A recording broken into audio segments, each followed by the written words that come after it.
श्री शिवाय नमस्तुभ्यम दोस्तों। आप सभी लोग जानते हैं कि 17 फरवरी 2024 को है भीष्माष्टमी। दोस्तों ये भीष्माष्टमी माघ माह में पड़ने वाली अष्टमी होती है। साथ ही में दोस्तों गुप्त नवरात्रि में पड़ने वाली अष्टमी भी जो है भीष्माष्टमी होती है, जो कि दोस्तों 17 फरवरी 2024 के दिन पड़ रही है। अब दोस्तों इस दिन की महत्वता बहुत ज़्यादा बढ़ जाती है और इस दिन अगर आप लोग कोई भी उपाय करते हो भगवान शिव जी को प्रसन्न करने के लिए, तो वो आपकी मनोकामना बहुत ही जल्द पूर्ण करते हैं।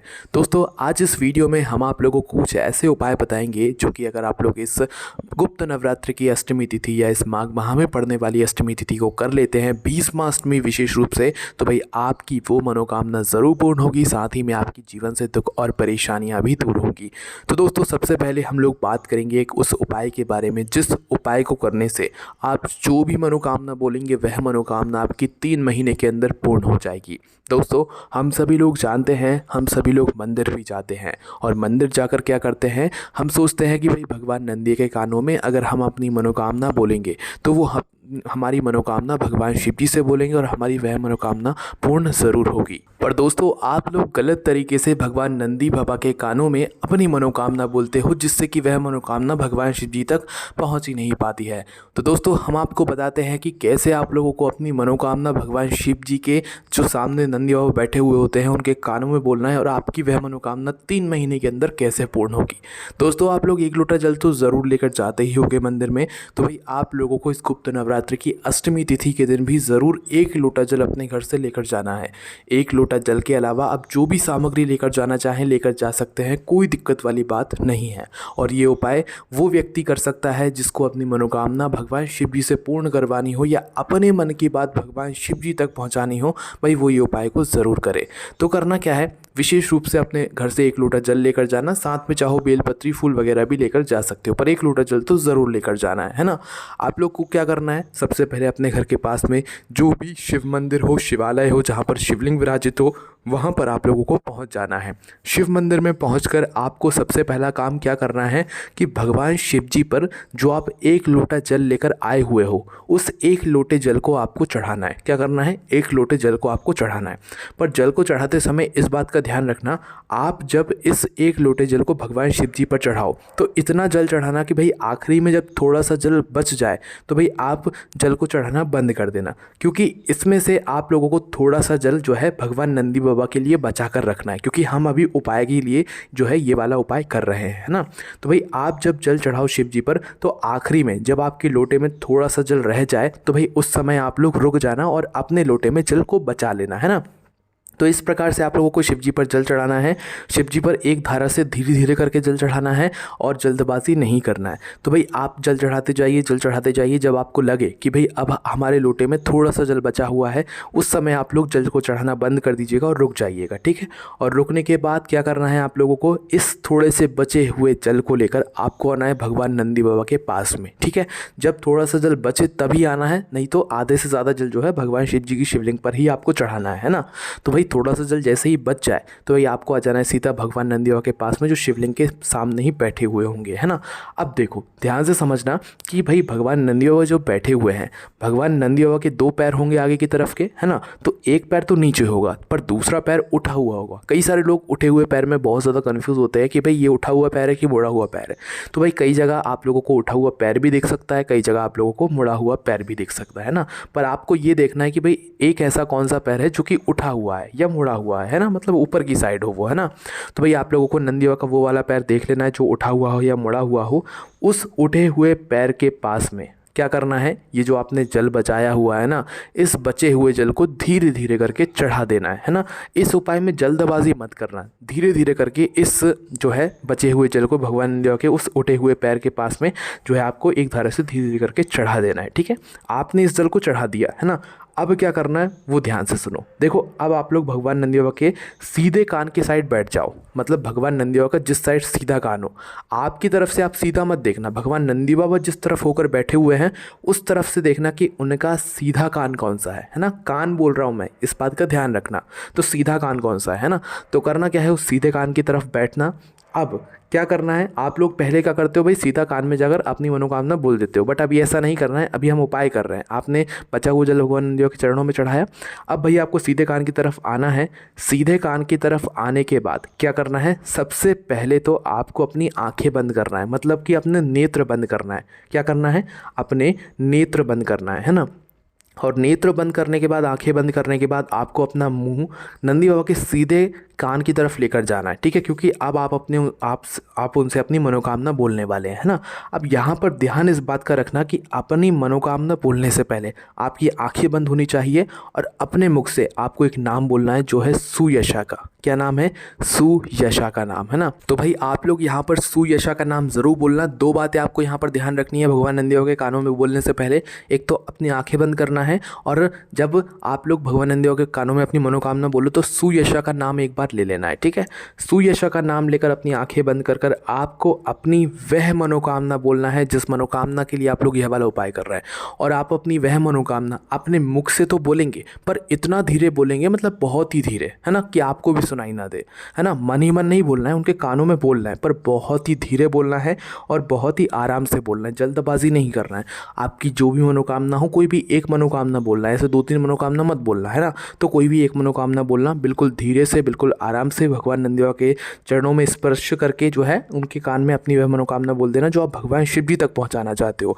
बस मनोकामना बोलकर भगवान नंदी बाबा के दर्शन कर कर, भगवान शिव जी के दर्शन कर कर, भगवान को धूप देकर आप अपने घर पर वापस आ सकते हैं। बस दोस्तों यहाँ पर ये वाला उपाय पूरा हो जाता है। दोस्तों इस उपाय को जो भी व्यक्ति करेगा अपनी जिस भी एक मनोकामना के लिए, भाई उसकी वह मनोकामना 3 से 3.5 महीने के अंदर पूरी हो जाएगी। ये बात खुद पंडित जी ने जो है अपनी पिछली कथाओं में कही है, और ये उपाय भी पंडित जी ने अपनी पिछली कथाओं में ही यहाँ पर बताया हुआ है। अब दोस्तों अब इस एक प्रश्न और यहाँ पर निकल कर आएगा, ये उपाय सुबह के समय करना है कि शाम के समय करना है। तो देखो जल चढ़ाने वाली जहाँ पर बात आ जाती है वो उपाय सुबह के समय ही होता है, तो सीधी सी बात है कि यह उपाय सुबह के समय ही होगा। देखो भगवान शिव जी के मंदिर जाकर अगर आप कोई उपाय कर रहे हो तो सुबह जितना जल्दी हो सकता है उतना जल्दी जाकर किया करो, और जितना लेट करोगे उतना भी अच्छा है, पर वो अच्छा नहीं माना जाता। तो जितना जल्दी हो सकता है सुबह सुबह जाकर आप लोग भगवान शिव जी के दर्शन किया करो और उनका उपाय किया करो, ठीक है। अब दोस्तों हम जानते हैं इस भीष्माष्टमी के दिन किए जाने वाले दूसरे उपाय के बारे में, या उस उपाय के बारे में जिससे भगवान शिव जी आपसे प्रसन्न होंगे और आपकी मनोकामना को वो पूर्ण करेंगे, ठीक है। तो उससे पहले हम लोग ये जानते हैं कि भाई इस दिन ऐसा कौन सा उपाय है जिस उपाय को करने से आपके घर में जो माता लक्ष्मी जी की कृपा होती है ना वो बढ़ जाएगी। मतलब आपके घर में अगर पैसा नहीं आता है, धन नहीं आता है, तो भाई वो आना शुरू हो जाएगा। तो दोस्तों उसके लिए आप लोगों को इस भीष्मा अष्टमी के दिन, जो कि शनिवार के दिन पड़ रही है 17 फरवरी को, शाम के समय प्रदोष काल में आप लोगों को ये वाला उपाय करना है। क्या करोगे उस उपाय में, अपने घर से एक दीपक तैयार करना है। क्या करोगे, अपने घर से एक दीपक तैयार करना है। दीपक कैसा तैयार करोगे, देखो वो दीपक मुख्य रूप से मिट्टी का होना चाहिए, पर मिट्टी का ना मिले तो आप आटे का दीपक भी तैयार कर सकते हो। मात्र एक ही दीपक वो तैयार होगा, इस बात का ध्यान रखना है ना भाई। दीपक आपने तैयार किया, दीपक तैयार करने के बाद इसके अंदर बाती कौन सी रखोगे, तो देखो बाती यहाँ पर आप लोग रखोगे इसके अंदर गोल बाती, है ना। गोल बाती रखोगे, ठीक है। गोल भी रख सकते हो, लंबी भी रख सकते हो, क्योंकि ये दीपक हम लोग जलाने वाले हैं पीपल के पेड़ के नीचे। और पीपल के पेड़ के नीचे शनिवार के दिन माता लक्ष्मी जी का भी वास होता है, भगवान विष्णु जी का भी वास होता है। तो आप अगर विशेष रूप से माता लक्ष्मी जी के लिए जला रहे हैं तो भाई लंबी बाती के भी जला सकते हैं, पर पीपल के नीचे हमेशा गोल बाती का जलाया जाता है, तो इसलिए आप लोग जो है गोल बाती ही जो है यहाँ पर तैयार करके रख लें। अब यहाँ पर ज़रूरी चीज़ आती है कि इसके अंदर हम क्या डालें, मतलब ठीक है। तो यहाँ पर हम आपको बता दें कि विशेष रूप से अगर आप सबसे पहले कोई चीज़ डालना चाहें तो वो तिल का तेल डाल सकते हैं, या सरसों का तेल भी डाल सकते हैं, या शुद्ध देसी गाय की घी का दीपक भी जला सकते हैं। आपके पास 3 ऑप्शंस हैं। मुख्य रूप से आप तिल का तेल ले सकते हैं या सरसों का तेल ले सकते हैं। कोई भी एक तेल आप लोग जो है इसमें डालकर तैयार करके रख लीजिएगा, है ना। आपने जैसे ही ये दीपक तैयार किया तो जैसे ही शाम का समय होता है, प्रदोष काल का समय होता है, लगभग शाम के 6 बजे से लेकर 7 बजे के बीच का जो समय होता है, थोड़ा लेट भी हो जाओ तो 7:30-8 बजे तक भी आप लोग ये वाला उपाय को कर सकते हो, ठीक है भाई। अपना दीपक तैयार करके किसको ये वाला उपाय करना है, विशेष रूप से घर की जो माताएं बहनें होंगी वो, क्योंकि घर की जो माताएं बहनें होती हैं वो घर की लक्ष्मी होती हैं। तो इस बात का ध्यान रखना है, विशेष रूप से घर की माताएं बहनें ही जो है ये वाला उपाय करें। तो अपने घर से इस दीपक को तैयार करके आप लोग जो है निकल जाना। उससे पहले एक बात का और ध्यान रखना कि ये जो दीपक है ये आप अपने ही घर की माचिस से जलाना। अगर आप ऐसा सोच रहे हैं कि भाई हम जहाँ पर जाएंगे वहाँ पर हमें माचिस मिल जाएगी, तो जिस व्यक्ति की वो माचिस होगी ना, इस उपाय को करने का फल उस व्यक्ति को भी कुछ ना कुछ ज़रूर मिल जाएगा, क्योंकि आपने उसकी माचिस का इस्तेमाल किया है। तो जब भी कोई उपाय करो तो सारी चीज़ें अपनी होनी चाहिए, क्योंकि हमें उपाय का पूरा फल चाहिए, है ना। तो भाई अपने घर से अपनी ही माचिस लेकर जाना और पहुँच जाना वहाँ पर जहाँ पर पीपल का पेड़ हो। पीपल का छोटा पेड़ ना हो, पीपल का बड़ा पेड़ हो, है ना, चाहे वो मंदिर में ही क्यों ना हो, आपको पीपल के पेड़ के नीचे पहुँच जाना है। पीपल के पेड़ के नीचे पहुँचकर जल्दबाजी नहीं करना है, आराम से बैठ जाना है, आसन लगाकर भी बैठ सकते हो। और बैठने के बाद अपना वह दीपक आपको जला लेना है अपनी माचिस से। दीपक जलाने के बाद आप वहाँ पर भगवान लक्ष्मी जी की जो है, माता लक्ष्मी जी की और भगवान विष्णु जी की आरती भी कर सकते हैं। उनका स्मरण करके जो है आप इस दीपक को पीपल के पेड़ के नीचे रख दीजिएगा। दीपक आप जैसे ही रख देते हैं 2 मिनट हाथ जोड़कर बैठना है, भगवान से प्रार्थना करना है। आपके घर में अगर माता लक्ष्मी जी की कोई भी कमी है, धन की कमी है या धन आता नहीं है, रुकता नहीं है, तो भाई वो प्रार्थना आपको भगवान से करनी है और उनसे निवेदन करना है कि आपकी कृपा हमेशा हमारे घर परिवार पर सदैव बनी रहे। ठीक है, तो इस बात का भी आप लोगों को ध्यान रखना है। उसके बाद में दोस्तों भीष्मा अष्टमी का दिन है, गुप्त नवरात्रि की अष्टमी का दिन है। तो भाई ये मौका बहुत ही बड़ा मौका होता है। तो भाई इस दिन आप लोगों को एक सबसे बड़ा उपाय भी ज़रूर करना चाहिए, जो कि है दोस्तों 108 चावल के दाने वाला उपाय। अब दोस्तों 108 चावल के दाने वाला उपाय कैसा होता है वो हम आपको समझा देते हैं।